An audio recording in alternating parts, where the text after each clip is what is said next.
កម្រិតលំបាកណាមួយដែលមិនអាចបំបែកបានអាចរកឃើញចម្លើយចំពោះសំណួរណាមួយប៉ុន្តែវាគឺដោយសារតែគាត់ដឹងអ្វីទាំងអស់ដូច្នេះជីវិតរបស់គាត់បានបាត់បង់គោលបំណងរបស់វានេះបានធ្វើឲ្យវិញ្ញាណរបស់គាត់ដួលរលំបន្តិចម្ដងក្មេងស្រីនោះបានក្លាយជាមនុស្សខឹងសម្បារនាងបាននិយាយថានាងចង់ក្លាយជាទេពធីតាជាពិភពលោករបស់នាងមិនដែលមានទេដោយមិននឹកស្មានដល់ឃ្លានេះបានក្លាយជានោះបានបំពេញបំណងប្រាថ្នាទី3របស់នាងដូច្នេះជីនីបានកើតជាថ្មីវាត្រូវបានបិទចិត្តនៅខាងក្នុងដបហើយនាងភ្លេចទាំងស្រុងចាប់ពីពេលនោះមកអត្ថិភាពរបស់ជីនីត្រូវបានគេចងចាំរហូតដល់ច្រើនរយឆ្នាំក្រោយមកនៅក្នុងហាងលក់វត្ថុបុរាណមួយក្នុងចំណោមវត្ថុទាំងនោះមានស្ត្រីម្នាក់ឈ្មោះបុរសនោះបានរកឃើញត្រានៅលើជីនីដបនេះបន្ទាប់ពីយកវាទៅផ្ទះរួចរាល់ហើយសម្អាតវាហើយប្រើវាជាថូប៉ុន្តែខ្ញុំមិននឹកស្មានថាពុកដោយចៃដន្យទេបន្ទាប់ពីបើកគុំរបបរួចស្រាប់តែមានសម្លេងទូមួយផ្សែងក្រាស់ពណ៌ខៀវបានហុយចេញមកបន្ទាប់មកពួកគេបានមកជាមួយគ្នាយ៉ាងលឿនស្ត្រីនោះបានស្ទុះទៅទ្វារទាំងភ្ញាក់ផ្អើលយើងត្រូវឈរនៅទីនោះជាប់ទាំងនៅនឹងកន្លែងហើយក្រាស់នោះបានប្រែក្លាយទៅជាកែងដៃតូចធំស្ត្រីនោះចង់ឡើងលើខ្ញុំអាចមើលឃើញវាយ៉ាងច្បាស់ហើយភ្លាមនោះម្រាមជើងនោះបានរួញថយក្រោយហើយនាងក៏ដើរចេញយឺតនេះខ្ញុំអាចមើលឃើញវាបានលុះត្រាតែខ្ញុំឈរយ៉ាងលេចធ្លោនៅចំពោះមុខជីនព្រះយៈមួយបងស្រីគោបានព្យាយាមដោយប្រុងប្រយ័ត្នការទំនាក់ទំនងជាមួយភីគីមខាងទៀតអាចត្រូវបានខាងទៀតនិយាយច្រើនភាសាគ្មានសម្លេងទេរហូតដល់បងស្រីគោនិយាយភាសាក្រិកបុរាណត្រូវបាននិយាយនៅចំកណ្ដាលបន្ទាប់មកហ្វាងបានប្រតិកម្មប្រាប់បងស្រីគោថាអ្នកគឺជាទេពអប្សរហើយចាប់តាំងពីលើកចុងក្រោយដែលវាត្រូវបានសាបគេនិយាយថាចម្ងាយរាប់រយគីឡូម៉ែត្រទៅបានកន្លងដាក់ដៃរបស់គាត់នៅលើធ្នើសៀវភៅចាប់ផ្ដើមស្រូបយកចំណេះដឹងពីសៀវភៅបន្ទាប់មកគាត់បានដាក់ដៃរបស់គាត់លើការយល់ដឹងអំពីសង្គមបច្ចុប្បន្ននៅចំពោះព័ត៌មានទាំងអស់មិនត្រឹមតែប៉ុណ្ណោះទេពធីតាបានសម្លឹងមើលចរណគិសនីមនុស្សនៅក្នុងទស្សនវិជ្ជានេះល្អណាស់ចម្លែកណាស់គាត់បានយកវាចេញពីចរណគិសនីដោយចៃដន្យត្រូវបានទាញចេញពីកាមេរ៉ាហើយបងស្រីគោមានអារម្មណ៍ភ័យខ្លាចជាខ្លាំង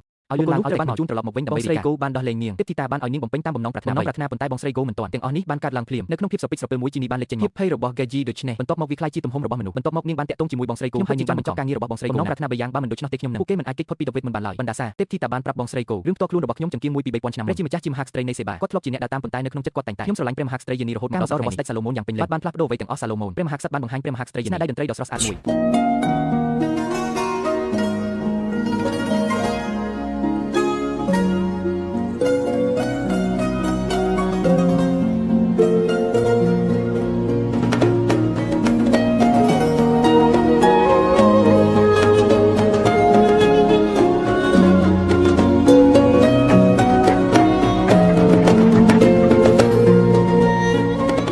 មួយដែលធ្វើឲ្យខ្ញុំខូចចិត្តតាទីបញ្ចប់នៃពិភពលោកស្វែងរកវិញ្ញាណខញ្ញាសន្តានគឺម្ចាស់ត្រីនៃសង្គ្រាមចំពោះអារម្មណ៍រំភើបតន្ត្រីពិតជាតាក់ទាញយ៉ាងខ្លាំងប៉ុន្តែម្ចាស់ត្រីនៅតែកំណត់កន្លែងសម្រាប់សាឡូមោនសំណួរពិបាក3ខាងក្រោមនឹងបម្រើជាការសើតែត្រូវបានធ្វើឡើងនៅក្នុងរឿង 3000 សំណាញ់មួយត្រូវបានរកឃើញនៅក្នុងបន្ទប់